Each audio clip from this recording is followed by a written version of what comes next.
Good morning. Another beautiful morning. Got a light sprinkle where I'm located right now. But even through this rain, I find beauty as I find it through the fog, through the sun, through the rain. I find beauty because there is that in it. I see the rain as cleansing, washing. What are you holding on to? That's the thought that was running through my mind this morning. What are you holding on to? And this, again, was for me.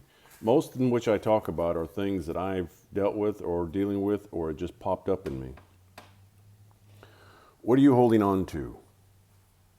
The other morning I was gifted a session with this very gifted person.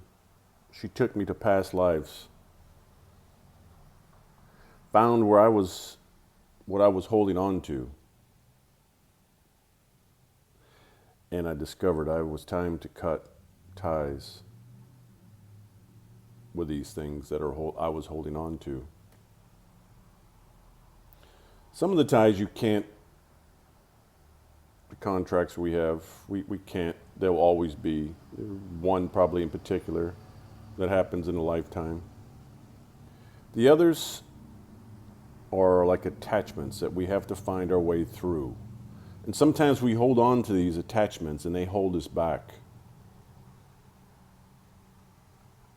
And an example would be holding on to things that you think, you're not worthy.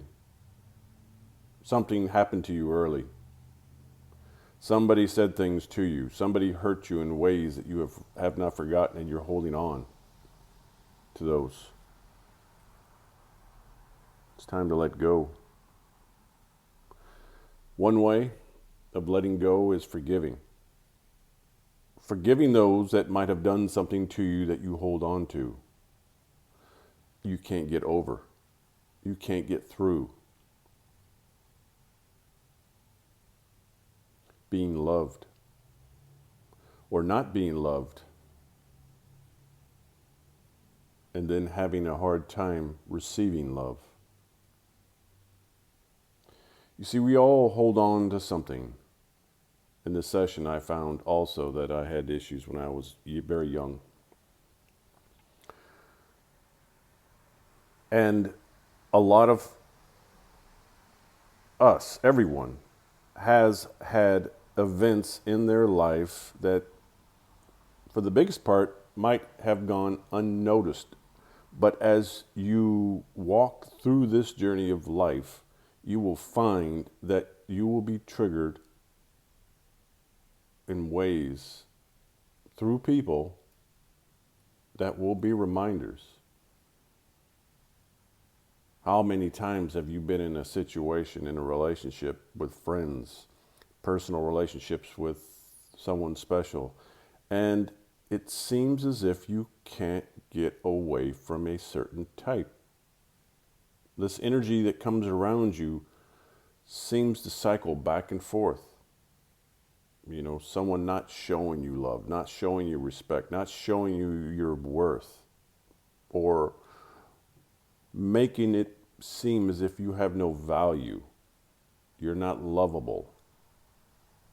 You see, these are to be triggers for you to see you. And more often than not, we will go through these connections and think it's the other person. They did this, they did that. But in reality, it's there in your life to remind you of areas in you that you need to go to and start healing you. This took me a very long time to figure out for me. I am now at a point where when people trigger something inside of me, it's like, wow, okay, why did that affect me? It's not so much what they said, but why did it affect me? So ask yourself, what are you holding on to? It's time to let go. It's time to forgive. So you got to go back to where it was. And for most, again, it's a process for most. It's not something you can snap your finger and just boom, go there. Most of this is just a practice. And if any of these that I do, these little videos, vlogs, resonate, you will find that I have a pattern. And it ends up being you. It's not outside you that you're looking to find answers from. It's within you. Everything that you need, you come here, we come here, all of us come here fully equipped to deal with what it is we're going through. And sometimes it takes another soul to trigger an awakening in us, to start that journey of healing our own selves. And then once you start this process, then you start becoming aware of the power that you have within you to make the changes that are needed for you, not for anyone else, but for you, the changes that you need. That is all. Be well, be loved always, and until next time, stay awesome.